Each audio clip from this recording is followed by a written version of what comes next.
Hi friends, সঙ্গীতের হেসেলে তোমাদের সবাইকে স্বাগত। জেনারেলি বাসি রুটি দিয়ে আমরা কি করব সেটা কিন্তু আমরা খুব ভেবে থাকি কি করা যায়। সেই বাসি রুটি দিয়েই ফেলে না দিয়ে চলো ঝটপট একটি হেলদি স্ন্যাক্সের রেসিপি তোমাদের সাথে আজ শেয়ার করছি। চাপাতি উপমা বলো, চাপাতি পোহা বলো, রুটি পোহা বলো, রুটি উপমা বলো, যে কোনোই কিন্তু বলতে পারো তোমরা। এখানে 4টি বাসি রুটি বেঁচে গেছে, সেটা দিয়ে আজকে আমি স্ন্যাক্সটি বানাতে যাচ্ছি। বললাম না চাপাটি পোহা, তাই এত বড় আকারে তো রান্না করলে হবে না, আমি একটু ছোট ছোট পিস করে নিতে হবে এই রুটিগুলো দিয়ে। তা প্রথমে একটু হাত দিয়ে ছিঁড়ে নিচ্ছি, ছোট ছোট পিস করে নিচ্ছি। এই বাসি রুটি ফেলে না দিয়ে, ওয়েস্ট না করে কিন্তু এইভাবে তোমরা এই জলখাবারটি বানিয়ে নিও। সকালের জলখাবারে খেতে পারো বা বিকেলে বা টিফিনে দিতে পারো, অনেকভাবেই তোমরা কিন্তু খেয়ে নিতে পারো এই বাসি রুটিগুলো ফেলে না দিয়ে। এবার এই রুটির টুকরোগুলো একটি মিক্সারে দিয়ে নিচ্ছি আর একটু চালিয়ে নেব মিক্সিতে, যাতে ছোট ছোট পিস হয়ে যায়। দেখতে পাচ্ছ লাগছে যেন চিড়ে, এটা তার জন্যই বলেছি পোহা উপমা। চিড়ের মতোই কিন্তু লাগছে, ছোট ছোট আকারে হয়ে গেছে এখন। এদিকে একটি প্যানে আমি 2 টেবিল চামচ তেল গরম করে নিচ্ছি। স্ন্যাক্সটি একটু টেস্টি, ক্রাঞ্চি আর হেলদি হওয়ার জন্য আমি কিছু ড্রাই ফ্রুটস এখানে একটুখানি ভেজে নিচ্ছি।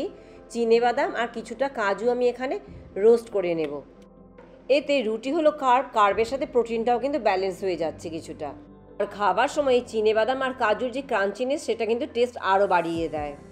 গ্যাসের আঁচ কম রেখে ভালো করে একটু ক্রাঞ্চি না হওয়া পর্যন্ত একটু রোস্ট করে নেব। তারপর আমি এই রোস্ট করা কাজু আর পিনাটস কিন্তু আমি উঠিয়ে রাখছি। তোমরা আমার ভিডিওটি ফেসবুক পেজ থেকে দেখে থাকলে পেজটি লাইক করে আমার চ্যানেলটি সাবস্ক্রাইব করবার অনুরোধ রইল। এবার একই প্যানে আরও 1 টেবিল চামচ তেল অ্যাড করে দিচ্ছি। তেল গরম হয়ে এলে দিচ্ছি 1/2 চা চামচ গোটা জিরে আর 1/2 চা চামচ সর্ষে। একটু নেড়ে নিয়ে দিয়ে দিচ্ছি এতে 2টো কাঁচা লঙ্কা, কুচি করে কেটে রাখা কাঁচা লঙ্কা দিয়ে দিচ্ছি। ঝালটা তোমরা তোমাদের পছন্দ মতো দেবে। এবারেতে একটি ছোট সাইজের পেঁয়াজ কুচিয়ে রেখেছিলাম, সেটা দিয়ে দিচ্ছি। মিনিট খানেক ভেজে এবারেতে দিয়ে দিব কারি পাতা। গ্যাসের আঁচ কিন্তু লো টু মিডিয়ামে রেখেছি। কারি পাতার গন্ধ তোমাদের পছন্দ না স্কিপ করতে পারো, তবে কিন্তু কারি পাতা দিলে কিন্তু খুব সুন্দর ফ্লেভার আসে এই উপমাতে।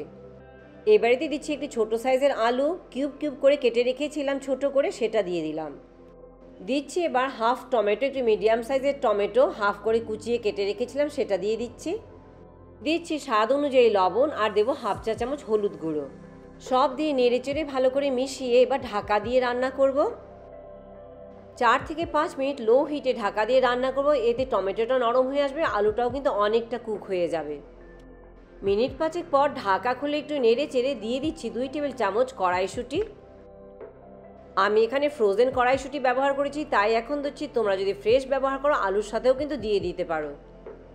কড়াইশুঁটি দিয়ে আবারও একটু নেড়ে চেড়ে ঢাকা দিয়ে আবারও একটু রান্না করে নেব। 2 থেকে 3 মিনিট রান্না করলে কিন্তু কড়াইশুঁটি সেদ্ধ হয়ে যাবে। আর আলুও অলমোস্ট সেদ্ধ হয়ে গিয়েছিল আগে। এই পর্যায়ে চেক করে নিতে হবে আলু আর কড়াইশুঁটি সেদ্ধ হয়ে গেছে কিনা। সেদ্ধ হয়ে গেলে এবার রুটির টুকরোগুলো যে কুড়িয়ে রেখেছিলাম মিক্সার জারে, সেটা এবার দিয়ে দিতে হবে এতে। আর সেদ্ধ না হয়ে গেলে আরও একটু ঢাকা দিয়ে মিনিট 2 রান্না করে নিও। রুটির টুকরো দিয়ে নাড়াচাড়া করে 4 থেকে 5 মিনিট লো হিটে কিন্তু আমাদেরকে ভালো করে রান্না করে নিতে হবে। বাসি রুটি কিন্তু এমনিতেই ড্রাই হয়ে যায়, তাই টমেটো দেওয়াতে কিন্তু কিছুটা ময়েশ্চার এসে গেছে ওর মধ্যে গ্রেভিতে, এতে রুটিটাকে কিন্তু সফট করে দেবে। আর যদি মনে হয় খুবই ড্রাই হয়ে গেছে, তবে 2 টেবিল চামচ মতো জল একটু ছড়িয়ে দিও।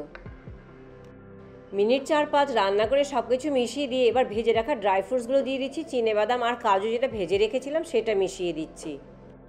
ভালো করে মিশিয়ে নিয়ে এবারেতে দিয়ে দিব লেবুর রস।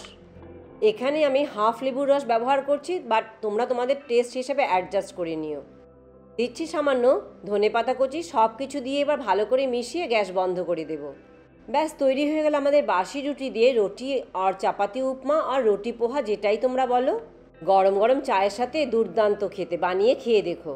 পরিবেশন করবার আগে একটু ধনেপাতা কুচি দিয়ে আবারও একটু পরিবেশন গার্নিশ করে দিও। আর যদি চটপটা খেতে চাও, একটু সেব বা ভুজিয়া যেটাই থাকে বাড়িতে দিয়ে একটু সার্ভ করে দিও। ভিডিওটি আজ এখানেই শেষ করছি। কেমন লাগলো জানাতে ভুলো না। ভালো লাগলে লাইক, শেয়ার, সাবস্ক্রাইব করে দিও প্লিজ। পরে আবার অন্য কোনো ভিডিও নিয়ে তোমাদের কাছে চলে আসবো। সবাই ভালো থেকো। চলো, বাই বাই।